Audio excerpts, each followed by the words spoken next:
tous, bienvenue dans cette nouvelle vidéo. J'espère que vous allez bien. Oui, ça fait un petit moment que vous n'avez pas vu sur la chaîne. Non pas que je n'ai pas envie de faire de vidéos en ce moment, mais un petit peu. Je vous explique, ça fait pas mal d'années que tous les étés je travaille et cette année je ne travaille pas l'été. Donc voilà, on en profite et j'avoue que je ne lis pas aussi souvent que ce que j'aurais pensé, hein. Mais c'est pas grave. De toute façon, je pense qu'il y en a beaucoup d'entre vous qui sont en vacances et qui peut-être regardent de temps en temps des vidéos, mais je pense que voilà, quand on est en vacances, on profite. On a autre chose à faire que d'être sur YouTube peut-être. Bref, toujours est-il que je n'avance pas vraiment beaucoup dans mon challenge de paye ton slip. Je viens de terminer un livre il n'y a pas très longtemps et j'espère vraiment passer à la vitesse supérieure pour ce mois d'août parce que je n'ai lu que 8 titres je crois ou 9 titres pour le mois de juillet, sachant que je dois arriver au moins à 30 avant le 31 août, donc on va croiser les doigts mais c'est mal barré, hein. Je vous retrouve aujourd'hui pour vous parler quand même de sorties littéraires. Alors j'ai pas fait de sortie depuis un petit moment parce qu'il n'y avait rien qui m'intéressait au mois de juin je crois ou au mois de juillet, je sais plus. Mais là vous vous en doutez bien, c'est la pré-rentrée littéraire / la rentrée littéraire. Et pour ne pas faire une vidéo qui dure 50 ans, je vais la séparer en deux comme j'ai déjà fait l'année dernière. Là je me concentre essentiellement sur les sorties qui vont avoir lieu mi-août jusqu'à fin août. Et peut-être que s'il y a d'autres titres qui sortent début septembre, je vous referai la vidéo. Car comme vous le savez, ce sont des vidéos qui demandent quand même pas mal de préparation, de recherche, de montage, et il fait un peu beaucoup chaud. D'ailleurs, voilà, j'ai fait le choix de ne pas mettre de ventilateur, donc si vous me voyez transpirer, désolé, hein, mais bon, il fait chaud, c'est l'été. On va commencer sans plus attendre parce qu'il y a quand même 21 titres. Comme d'habitude, je vais vous lire quand même les petits résumés pour que vous sachiez de quoi ça parle, même si je vais essayer d'en abréger quelques-uns parce que sinon la vidéo va durer assez longtemps. Je n'ai rien trouvé qui m'intéressait avant la mi-août. Voilà, donc les premières sorties que j'ai notées ont lieu le 14 août. Je commence tout de suite avec la première sortie qui est Chaque infidélité de Marco Missiroli chez Calmant Lévy. Avec lui, elle avait senti que l'infidélité pouvait signifier fidélité vis-à-vis de soi-même. Carlo et sa femme Margherita s'aiment mais commencent à douter de leur capacité à rester fidèles. Quand Carlo est pris sur le vif avec son étudiante Sofia, le couple vacille et Margherita, très affectée, cède une fois à la tentation.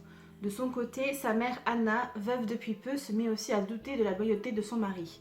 Dans ce chaos intime, Margherita se focalise sur un appartement hors de prix qui pourrait assurément sauver son couple. Voilà, je ne lis pas tout le résumé parce que ça dure un petit peu plus longtemps. Ce titre me tentait énormément. Bon, de toute façon, comme tous les titres que vous allez voir dans cette vidéo, j'ai sélectionné parce qu'il y en avait d'autres aussi où je me suis dit oui, peut-être que. Mais bon, le porte-monnaie de toute façon il ne suit pas parce que tous les livres ils vont sur la wishlist en général et après on s'en sort plus. Le deuxième titre qui m'intéresse, c'est Où bat le cœur du monde de Philippe Ayat, ou Aya, je sais pas comment on prononce, chez Calmant Lévy, je sais pas comment vous le prononcez, moi je dis Calmant Lévy souvent. Sa musique décrivait un coin du ciel, une façade éclaboussée de lumière, invisible sans jazz. Il jouait et la joie se réveillait d'un rien et de partout. À Tunis, dans les années 30, Darius Zaken est frappé de mutisme après la disparition brutale de son père. Élevé par sa mère Stella qui le destine aux plus hautes études et sacrifie tout à cette ambition, voilà, il lutte pour se montrer à la hauteur. Mais le swing d'une clarinette vient contredire la volonté maternelle. Darius se découvre un don irrésistible pour cet instrument qui lui redonne voix. Une autre vie s'offre à lui, plus vive et plus intense. Donc on va passer par la Tunisie, par l'Europe, la libération et l'Amérique ségrégationniste, et avec une touche de musique. Comme vous le savez, voilà, j'adore la musique, donc je pense que ça annonce de jolies choses. Le troisième titre qui m'intéresse, c'est Dévorer le ciel de Paolo Giordano chez Roman, donc chez Seuil, pardon, collection d'onglets romans. Chaque été, Teresa passe ses vacances chez sa grand-mère, dans les Pouilles. Une nuit, elle voit par la fenêtre de sa chambre 3 garçons se baigner nus dans la piscine de la villa. Ils s'appellent Nicolas, Berne et Tommaso. Ce sont ceux de la ferme d'à côté, jeunes, purs et vibrants de désir. Teresa l'ignore encore, mais cette rencontre va faire basculer sa vie en l'unissant à ses 3 frères. Pour les 20 années à venir, entre amour et rivalité, aspiration et désillusion. Voilà, je ne vais pas... on va parler un petit peu apparemment des années 90, à l'image de la génération des années 90. Je ne vais pas m'attarder plus longtemps sur le résumé qui est beaucoup plus long. Ensuite, un titre qui m'intéressait beaucoup aussi, c'est L'Annie de Max Porter, donc toujours chez Seuil. Non loin de Londres, il y a un village. Ce village appartient à ceux qui vivent là aujourd'hui et à ceux qui ont vécu là autrefois. Il appartient au passé mystérieux du pays comme à son présent criard et confus. Il appartient à Pete le dingue, le peintre paria à la réputation sulfureuse, à la vieille Peggy qui marmonne derrière son portail, à un petit garçon nommé Lanny, tendre et imprévisible, et à ses parents, qui jamais ne le trouvent lorsqu'il se cache au fond des bois ou des songes. Mais ce village appartient aussi au père Latrée morte, une étrange créature protéiforme, croque-mitaine, légende folklorique et divinité païenne, qui veille sur les lieux à moins qu'il ne fasse planer sur eux une sourde menace. Partout et nulle part à la fois, ils s'immiscent dans les maisons, dans la terre et dans les arbres. Voilà, je ne vais pas continuer un peu plus longtemps parce que le résumé est un peu plus long. Comme d'habitude, de toute façon, vous avez les résumés complets en barre d'informations via les liens qui vous dirigeront vers le site Booknode. Ce titre me plaisait énormément parce que je pense qu'il pourrait rentrer, j'y pense déjà, mais au Pumpkin Autumn Challenge. Vous voyez, cette ambiance un petit peu mystérieuse, croque-mitaine, voilà, ça me parle énormément, donc je pense peut-être me le procurer celui-ci en neuf. Ensuite, un autre titre, c'est Rien qu'à moi d'Elisabeth Norbach chez Milady Suspense. L'espoir fait vivre, mais il rend fou. Stella Whitstrand est une femme comblée. Elle a un mari et un fils qu'elle aime plus que tout au monde. La petite vie tranquille de cette psychothérapeute vole en éclats le jour où elle reçoit une jeune patiente nommée Isabelle. Elle est convaincue qu'Isabelle n'est autre que sa fille Alice, ce bébé qui a disparu dans des circonstances tragiques lors de vacances en famille à la mer. Tout laisse à penser qu'Alice s'est noyée, mais son corps n'a jamais été retrouvé. Stella a toujours été convaincue au fond d'elle qu'Alice était vivante. Mais ne prend-elle pas ses désirs pour des réalités? Voilà, secret de famille, peut-être disparition d'enfants, deuil, enfin voilà, tout ça, ça m'intéresse beaucoup. Le titre suivant, c'est Et pour le pire d'Amanda Prose chez Stéphane Marsan. Je vais rassembler tous les petits morceaux que tu as cassés, cachés dans les tiroirs, balayés sous le tapis, et je me reconstruirai. Je deviendrai ce que j'ai toujours voulu être. Je ne renoncerai pas aux rêves que tu t'es acharné à briser. Catherine Brooker, respectable épouse et mère de famille, vient d'assassiner son mari. Derrière la brutalité de ce meurtre, il y a le poids du silence. Pendant 15 ans, elle a subi les sévices physiques et psychologiques sans rien laisser paraître. Catherine va payer cher cette dangereuse imposture. Personne ne comprend son crime, car personne ne pouvait se douter du calvaire que son mari lui faisait vivre derrière les portes closes. Voilà, donc on va parler de femme battue, d'une femme qui se révolte un jour, qui pète un câble. Apparemment. Donc j'ai très hâte de lire ce titre. Ensuite, alors je crois qu'il y en a comme ça 2 ou 3 qui vont arriver, qui sont un peu des romans historiques. Enfin, il y a un fond quand même de romans historiques, donc ça m'étonne parce que c'est pas forcément le genre vers lequel je me dirige en premier lieu. Mais là, j'ai trouvé ça super intéressant. Voilà. En ce moment, j'ai envie aussi de lire des livres où je vais apprendre des choses et pas seulement juste passer du bon temps. Alors oui, c'est vrai que pour l'été, c'est bien d'avoir des lectures légères. Mais là, je vous parlerai de toute façon dans mon prochain update lecture d'Americana de Chimamanda Ngozi Adichie que j'ai terminé hier. Et voilà, j'ai adoré, enfin voilà, je vous en reparlerai, mais on apprend beaucoup de choses dans ce livre. Et là, c'est pareil, les titres que dont je vais vous parler, j'ai l'impression que je vais apprendre aussi pas mal de choses. Alors, il y a donc, c'est le 7e titre, Civilisation, avec un Z, de Laurent Binet chez Grasset. Vers l'an 1000, la fille d'Éric le Rouge met cap au sud. En 1492, Colomb ne découvre pas l'Amérique. 1531, les Incas envahissent l'Europe. À quelles conditions ce qui a été aurait pu ne pas être? Il a manqué 3 choses aux Indiens pour résister aux conquistadors. Donnez-leur le cheval, le fer et les anticorps, et toute l'histoire du monde est à refaire. Civilisation est le roman de cette hypothèse. Atahualpa débarque dans l'Europe de Charles Quint. Pour y trouver quoi? L'Inquisition espagnole, la réforme de Luther, le capitalisme naissant, le prodige de l'imprimerie et ses feuilles qui parlent. Des monarchies exténuées par leurs guerres sans fin sous la menace constante des Turcs. Une mer infestée de pirates, un continent déchiré par les querelles religieuses et dynamiques. Voilà, donc en fait on va réécrire un petit peu l'histoire, hein. Qu'est-ce qui s'était passé s'il n'y avait pas eu ces 3 éléments-là dont on nous a parlé dès le départ.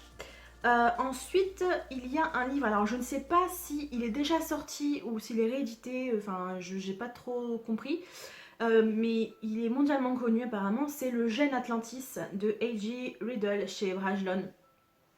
Le plus grand mystère de tous les temps, les origines de l'homme. Là pareil, je pense qu'on peut apprendre beaucoup de choses. En Antarctique, des chercheurs ont mis au jour, enfouie dans la glace, une mystérieuse structure vieille de plusieurs milliers d'années. À l'intérieur, l'équipe fait une découverte qui va radicalement changer l'histoire de l'homme, mais qui pourrait également déclencher son extinction. Scientifique émérite, Kate Warner est venue s'installer à Jakarta, en Indonésie, pour fuir son passé. Si se lancer à corps perdu dans ses recherches ne lui a pas permis de surmonter le traumatisme qu'elle a vécu, son acharnement l'a en revanche mené à une avancée fondamentale, un traitement pour l'autisme. Or, l'aboutissement de ces travaux va s'avérer infiniment plus dangereux que ce qu'elle pouvait imaginer. Le jour où deux enfants sont enlevés dans sa clinique, Kate est entraînée malgré elle dans un complot mondial aux conséquences imprévisibles. Voilà, on nous dit qu'il a été publié en 2013. Il a été classé meilleure vente aux USA. Et traduit dans une vingtaine de langues et vendu à plus de 3 millions d'exemplaires. Voilà, donc je n'avais jamais entendu parler de ce titre. Dites-moi en commentaire si vous connaissez, si vous l'avez peut-être déjà lu, parce que je pense qu'il a peut-être dû déjà sortir en français, hein, bien sûr. Ensuite, un autre roman, un petit peu plus léger je pense, mais sous fond aussi d'historique. Il s'agit de Louvre de Jocelyn Guillois chez Seuil toujours. Une femme veut un enfant, une adolescente regarde ses seins pousser, une comédienne se fait avorter. 3 femmes qui interrogent leur lien viscéral à la vie et à leurs conditions, 3 journaux intimes en prise avec la guerre. Chacune a partie liée avec un homme. Jacques Jaujard, directeur du musée du Louvre au moment où, en ce mois de septembre 1939, la France entre en guerre contre l'Allemagne. Marcel, Carmen, Jeanne, chacune à sa manière, joue un rôle dans le déménagement des collections du plus grand musée d'Europe. Car devant l'avancée des troupes du Reich, Jaujard a décidé de vider le Louvre et de le cacher. Ainsi la Joconde, la Vénus de Milo, les bijoux des pharaons, les peintures de Rubens, tout dans l'urgence quitte Paris incognito, chargé dans des canons à cochons, roulant phares éteints vers des châteaux lointains. Voilà, ça m'a vraiment beaucoup parlé, j'ai très hâte de lire ce titre. Ensuite, on passe au dernier titre du 14 août qui va sortir. Il s'agit d'Un peu de nuit en plein jour d'Éric Lhomme chez Calment Lévy. Il ne reste plus que ça aujourd'hui, la communion des caves, cette sauvagerie que seule subsiste une fois quitté la grisaille de la surface où les clans survivent dans des bouleaux plus pourris qu'une charogne oubliée sur un piège. Ça pourrait être le monde de demain. Paris est envahi par une obscurité perpétuelle et livré aux instincts redevenus primaires d'une population désormais organisée en clans. Dans ce monde urbain terriblement violent, Féral est un des derniers à avoir des souvenirs des temps anciens. Il est aussi un as de la cogne, ces combats à main nue qui opposent les plus forts des clans dans des sortes de grandes messes expiatoires. C'est lors d'une de ces cognes qu'il rencontre Livy qui respire la liberté, l'intelligence et la force. Leur amour est immédiat, charnel entier, mais le destin de Féral va se fracasser sur cette jeune femme qui n'est pas libre d'aimer. Dystopie peut-être, ça m'intrigue énormément de voir Paris sous un autre jour. Voilà, tout simplement. Je passe maintenant aux sorties du 21 août, donc c'est la 11e du mois qui m'intéresse, avec le bal des folles de Victoria Mass.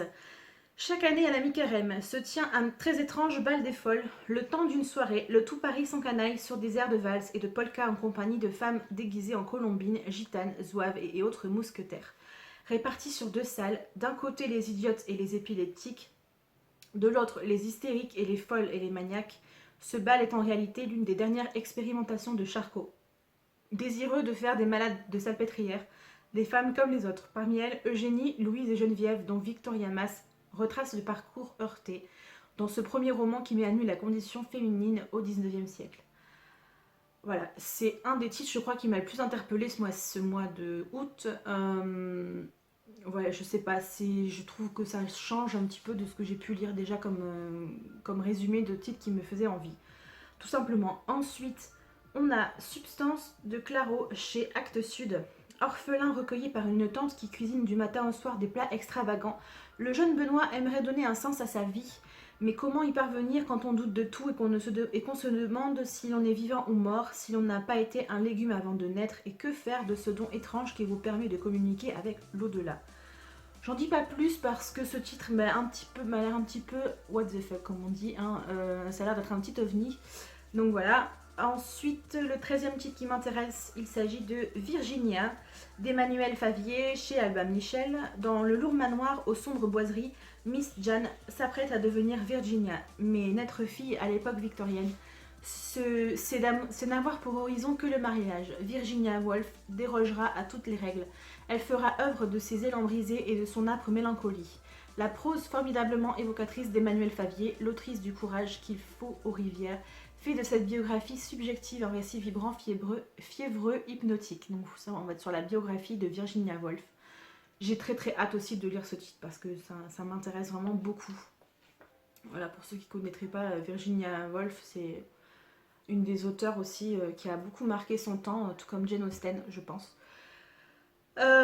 Ensuite, on passe au Cœur battant du monde de Sébastien Spitzer chez Albin Michel, toujours dans les années 1860. Londres, le cœur de l'empire le plus puissant du monde, se gave en avalant les faibles.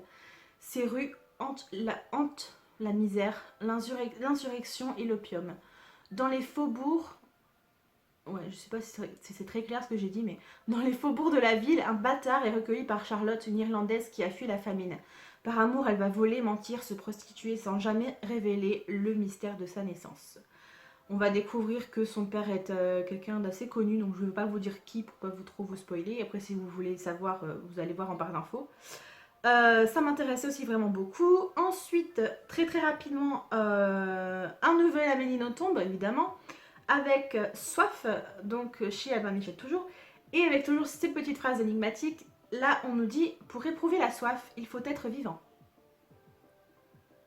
Voilà.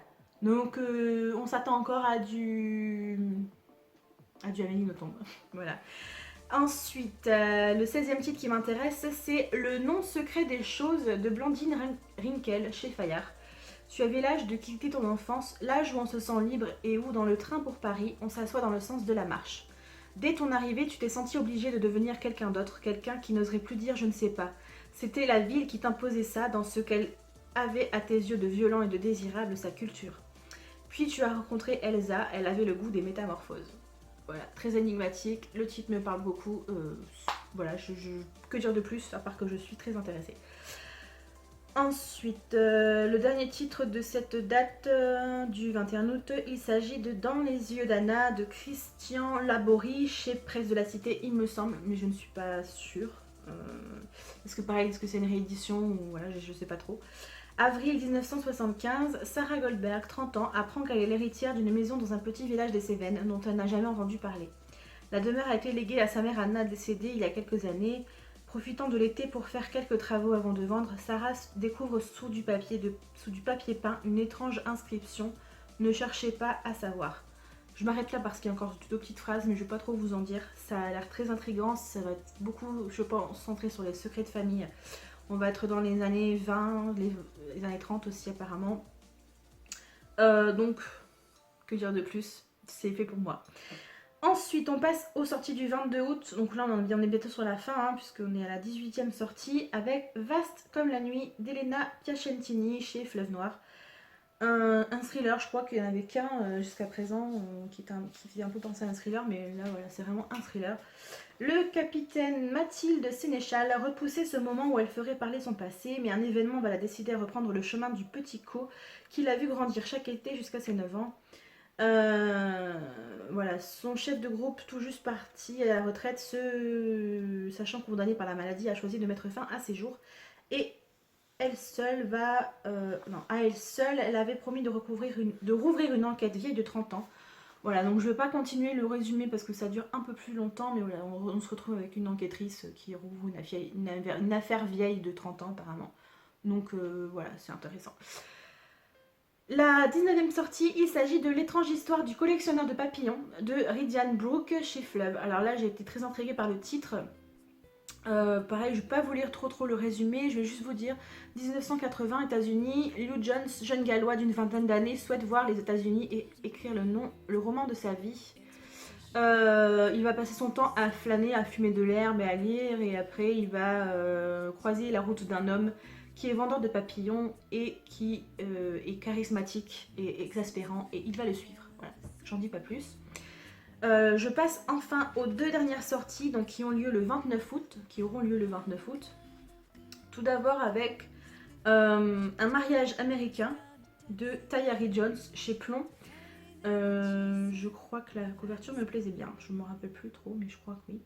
Célestial et Roy viennent de se marier. Elle est à l'aube d'une carrière artistique, il occupe un bon job et rêve de lancer son business. Ils sont jeunes, beaux, l'incarnation du rêve américain, à ceci près que Célestial et Roy sont noirs, dans un état sudiste qui fait peu de cadeaux aux gens comme eux.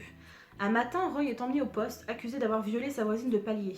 Célestial sait qu'il est innocent, mais la justice s'empresse de le condamner à 12 ans de prison.